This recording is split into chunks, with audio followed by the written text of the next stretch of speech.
Carrie Morrissey is not going to stop, apparently. The Alec Baldwin prosecution was dismissed with prejudice. The number one question I get from the law nerds is, doesn't that mean it's done? Yeah, it does. Question number two, so why are we still talking about it? Well, Carrie Morrissey is still filing motions.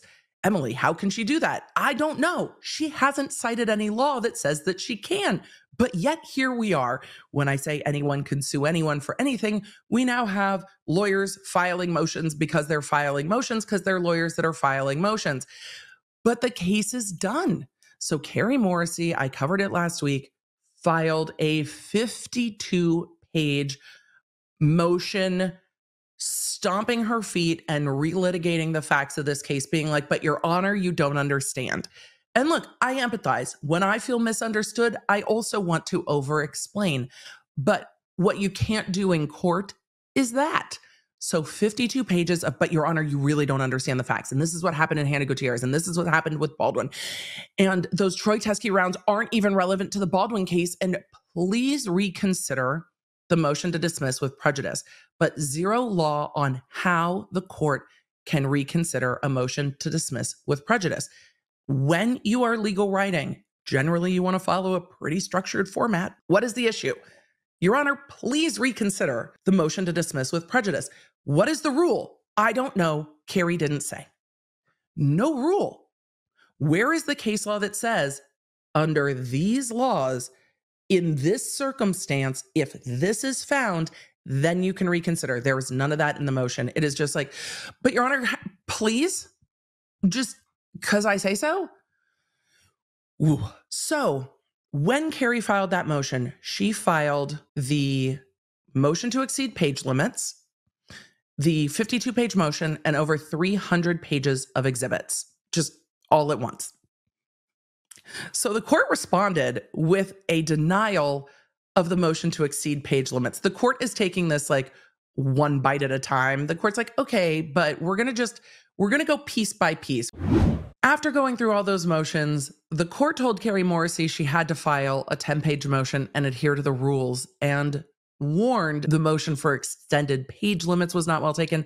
So then Carrie Morrissey filed the motion to reconsider the denial of the extension of page limits and said, but Your Honor, I need to more fully litigate this issue, and then lined out all the examples where the court said that they could exceed page limits, which is wild to me. That she's like, but Your Honor, you let us do it on this date, and you let Baldwin do it on this date, and then you let this other person do it on this date.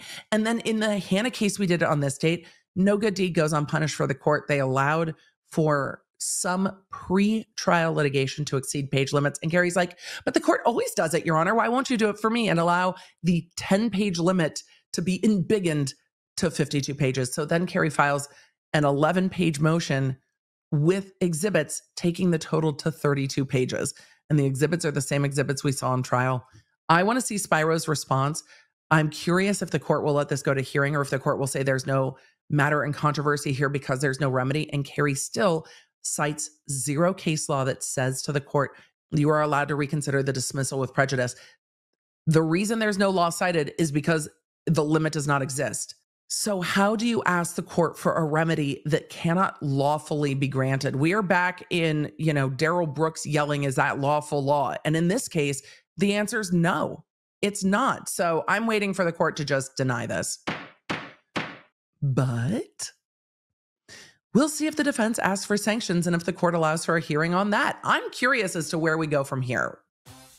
For deep dives into the stories that I covered here, you can find them on my YouTube channel at The Emily D. Baker and The Emily Show podcast. I stream every Tuesday and Thursday. The podcast goes live on Wednesdays. And if you want to stay in the loop with everything I'm doing, receive the fastest notifications out there, and get more Law Nerd community, join me at lawnerdapp.com, our free app for iOS and Android.